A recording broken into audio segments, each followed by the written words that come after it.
Hello beautiful people, what it do, Sky Squad? Welcome and welcome back. And in this video, I decided that this video was much necessary. Like, I really need to make this video because a lot of people in my life are considering to get locks.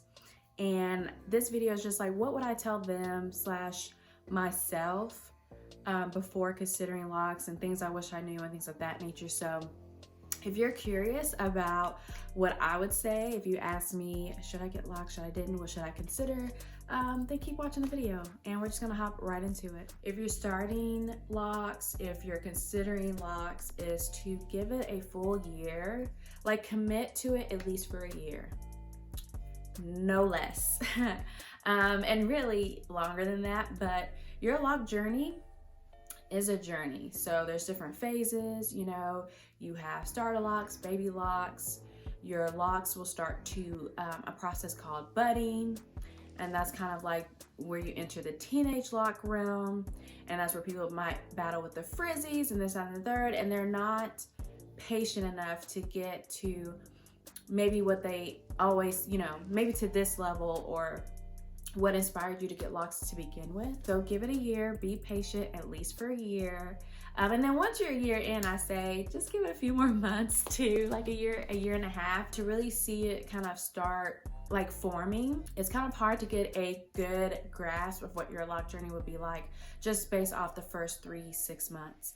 This just flashed me back. I did a video about a celebrity who talked about her lock journey, and I just kind of, I hope this video helps because this shouldn't give anyone any false hope. Like, your locks may not be fully developed until a year and a half anyway. Typically, everyone's lock journey is different. It's probably the next thing I will say.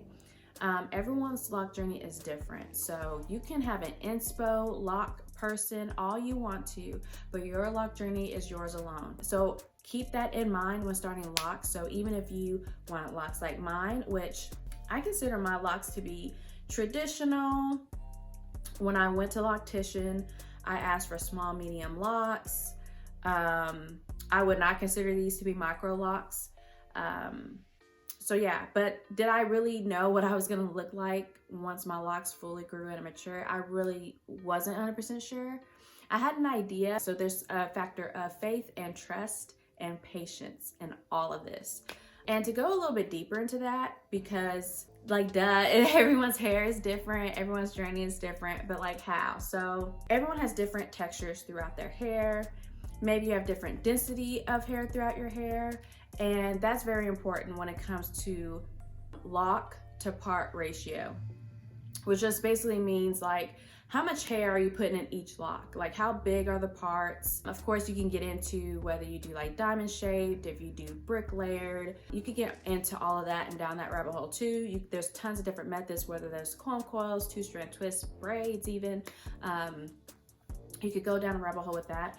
But I mentioned like density and curl pattern because it wasn't until I was on my lock journey that I really realized, well, the very front and the very back tends to have a softer, looser curl texture pattern than, you know, maybe kind of like in the middle. My crown especially is a little different. The top of my head is a little different. So definitely the further back you go to my head, the thicker, more hair there is per surface area than there is in the front. So, and not everyone's hair is like that. I have a beautiful cousin who rocks a beautiful natural afro, and I was just admiring her hair. I'm like, your hair would have fire locks, bro. Like fire. They would just be so gorgeous. Depending on if you're doing your locks yourself or a loctician, you may not can treat the front of your hair the same as the back of your hair, and so on and so forth. So all of that plays tribute to how your hair looks. Personally, I love my locks as is. Perfectly imperfect, I love my locks. If I was starting my lock journey again, I would probably go a little bit thicker if I could. One of the benefits of doing my size or even smaller is that as you go on through your lock journey, if you need to, you can always combine locks. Like I said, I've combined recently, especially up here where I was a little bit worried. That is a pro if you are going a little bit smaller, small, medium. you always have the opportunity to combine in the future. If you go too big, you probably don't have as many options as to cut it down smaller. So that's something to consider. And your lock journey is an ever long journey. It's a life journey, you know.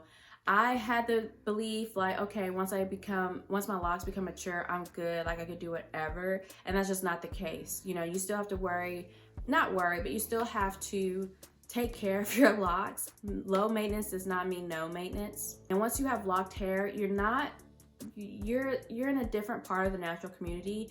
You still have your loose natural, you know, your hair growth that comes out. So that's loose natural, but the ends are locked. You have to be cognizant of that, be mindful of that. So while all the loose naturals can use 4, 5, 6 different products, you might not have that luxury because you don't want buildup, you don't want flakes, you don't want that product to build up in your hair, you don't want to use too much. I guess the next thing I would say is less is more.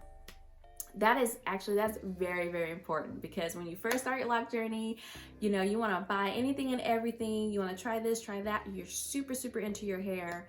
But less is actually more, and it'll help your locks thrive. So that means not retwisting as often. Yes, you might have some frizzies, but you might also have thicker locks because you're not constantly putting that tension on it and constantly tightening it up.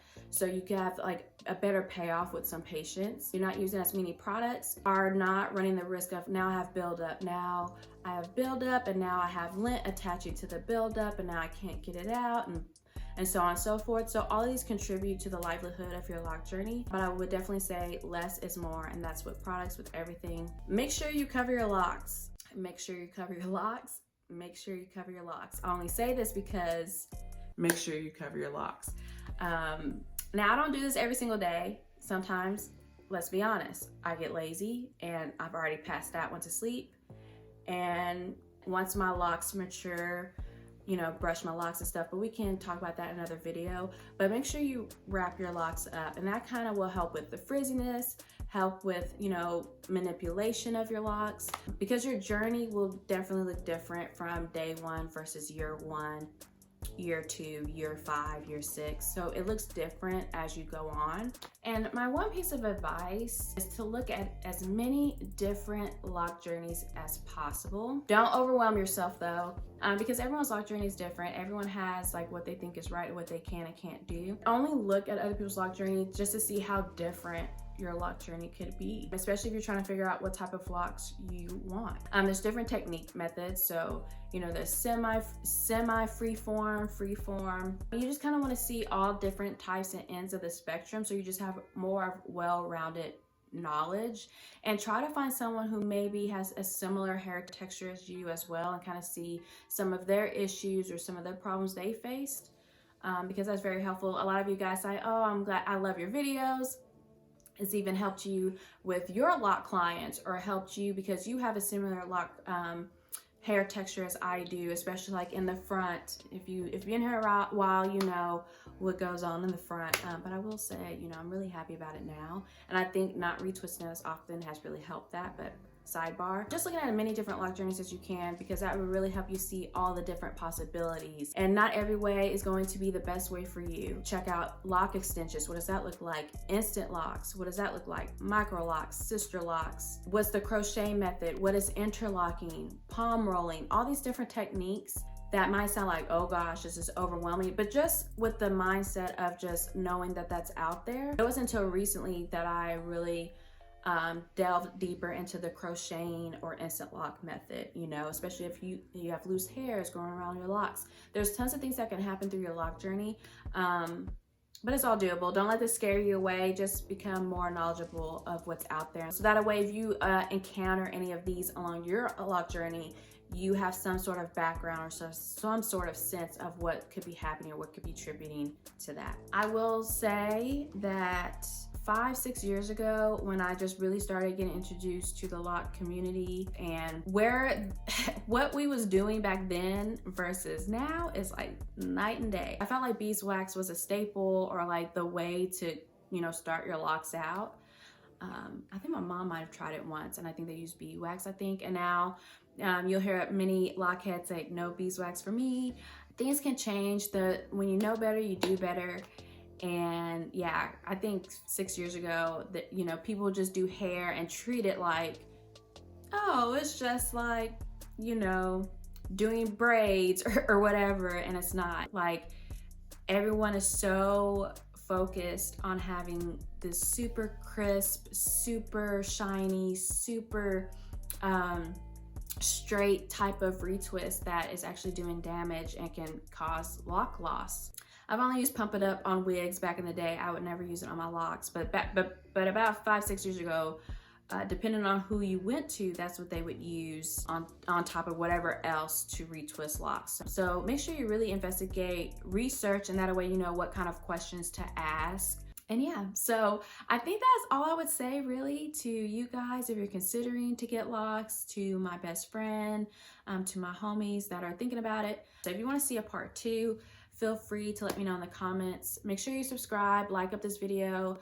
I really appreciate you guys watching and interacting with me. Thank you guys for rocking with me, supporting me. And until next time, peace.